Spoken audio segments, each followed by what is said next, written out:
Hey, baby, never fear. Duke's here. Uh-oh. Oh no, it's a lady that doesn't want to have sex with Duke Nukem. It must be an enemy. That's right, welcome back to more Duke Nukem Land of the Babes. Duke, progress report? Well, even though Silverback is dead, it looks like our problems are just getting started. Uh-oh, what do you mean? The aliens have created a biomechanical babe that's identical to a human woman, and it's heavily armed. Keep your eyes open and stay frosty. I don't think this is over yet. I better get the word out. It sounds like they may be trying to infiltrate the resistance. Duke, see what you can do about shutting them down so they can't create any more. That's why you brought me here. Duke out. So it seems that the aliens have somehow managed to make perfect clones or robotic cyborg women to infiltrate the female, underground layer. Not really sure why they would even need to do that in the first place, as they were already winning, but whatever. I'll get into a bit more about how these enemies work, but first it's a button. Boop. Chill out. Nothing like relieving a little pressure. That certainly was beautiful. But yeah, they don't do that much damage. They do take quite a bit of damage themselves, though. But thankfully with the freezer, they're pretty easily taken down. And you may notice in the far distance there's some obvious grating with a weapon rotating behind it. And that's going to be our first secret of the level. We are going to be seeing another new enemy on this level in just a second. They're actually a bit more of a pain to deal with than the... I want to call them Snatchers, to make a vagina joke, but they're apparently called the Babe Core. And I'm sure the next new enemy we're going to run into, I think they're called like the Big Gorilla Core, because seriously, there's no other animals in the animal kingdom other than monkeys or pigs, I guess. But yeah, here they are.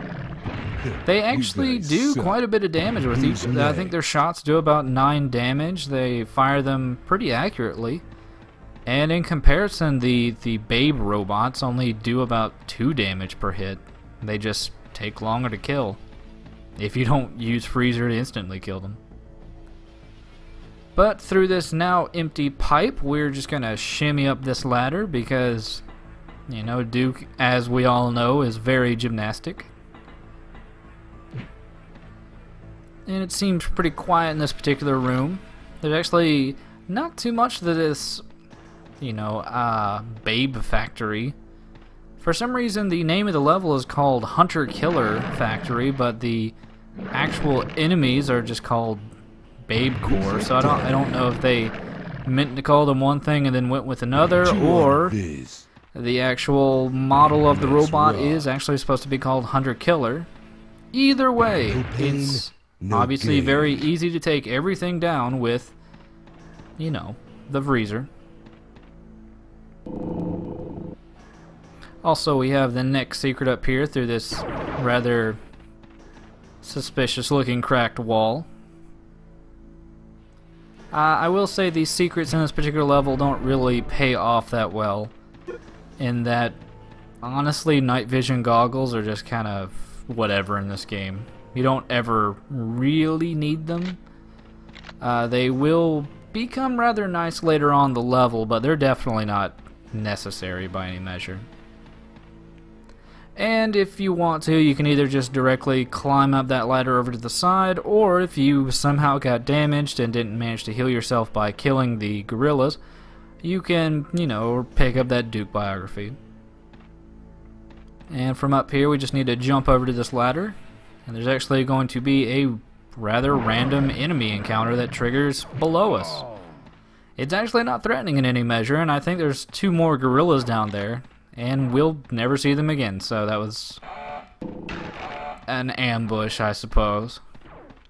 I'm just getting started.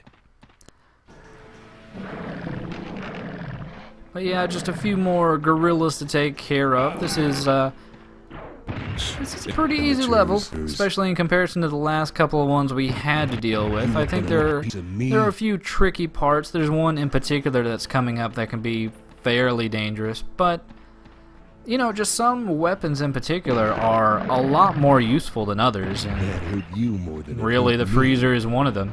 I think it can carry a maximum of like 50 shots, and pretty much any time you pick up a new freezer or freezer ammo, it'll fill you back up to 50, which, since it pretty much one-shots everything, it's kind of wonderful.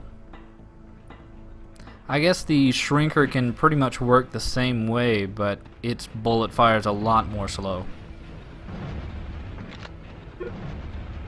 But yeah, by pressing that switch, we can now get onto the conveyor belt. As you can see, lots of large pressy death traps here, but they're not too difficult to dodge. I do think, though, if you actually get smushed by one, it's pretty much instant death, so I guess that can be hard if you have no hand-eye coordination, as I'm sure anybody who picked this game up in the first place probably lacks. And these are the similar electrical traps I don't think we've actually seen since the first level. They do a medium amount of damage, maybe like 10 per tick or something like that. But we actually see the first indication that underneath the sexy exterior lies what appears to be a Snatcher. Holy crap. Copyright infringing is what 3D Realms is all about, so you know, more than likely they thought they were probably just ripping off Terminators or Snatchers or Replicants or any number of humanoid robot killing machines, which seems to be all of them. I mean, for those of you that have seen Bicentennial Man, that was probably Robin Williams' first real horror movie, as we all know. But yeah, this is a pretty half-ass factory. There's not too much actually being constructed. I mean, in that previous room, I would assume more than anything you'd actually just be smashing the robots instead of actually making a mold out of them. You guys suck. And whether or not this was actually why the babes were being kidnapped in the first place, still not exactly sure. I mean, did they need them like an Invasion of the Body Snatcher type deal where they would steal a woman and then replace her with a robot? Or was it just for something far more creepy? I'm sure we'll be finding that out later, but for right now we are in this very dangerous gauntlet, or it would be if it wasn't for the freezer, which is just, oh no, 4 enemies, and now you're all frozen. That hurt you more than it hurt me. Danger averted. Ooh, what a mess. But with all those dead, we can go ahead and get into the teleporter into the next area, which is actually kind of an annoying area, because for however much the game seems to want to deem these babe robots to be a real danger, the real danger is actually cockroaches. And that is mostly because they are fucking hard as hell to hit. Now, they may not seem hard to hit, and they go down with one shot, but they are actually very hard to hit. Especially when they are masked in complete darkness. You're starting to bug me. So we're seeing the real beauty of the game here. We haven't seen these kind of graphics since Jurassic Park for the Super Nintendo and its magical first-person view. And I was trying to just save some ammo here and use the throwing knife, but honestly it didn't work out too well, as they were a bit faster than the knife-throwing animation. So it's good they really don't do that much damage to you. I mean, I think they hit you for 2, and when you kill one, it heals you for 2, so you kind of break even, unless you're incredibly awful like me. And I suppose these vents could be kind of a maze if you're trying to get all of the ammo and things like that in them, but really, you just keep on making right-hand turns, and somehow you end up where you want to be. And I think at this point I finally got tired of dealing with roach rape, for lack of a better term, and just decide to super shotgun them to death. Still kind of difficult whenever they get up in your face and the auto target just doesn't want to work with you, but here is the final secret for the level, and what is it? It's just another pair of goggles. Yet again, at least 2 out of the 3 secrets for this particular level was just a pair of goggles. As to why that would be enough to really constitute a secret or constitute giving a damn, I really don't know. Also, I would say never go for this quest item because you may not be able to see it, and that's because they're invisible. But there are 2 roaches, and for some reason they are invisible, and apparently one of them cannot be killed, so it will chase you through the rest of the level, which thankfully is not that much longer. Now, whoever figured that, you know, invisible, unkillable roaches was the way to go, you know, good job. I hate you. But, you know, thankfully the rest of the enemies are incredibly easy to deal with and will actually heal you up quite a bit if you take them out as quickly as possible. And you can see that invisible roach is still fucking chasing me.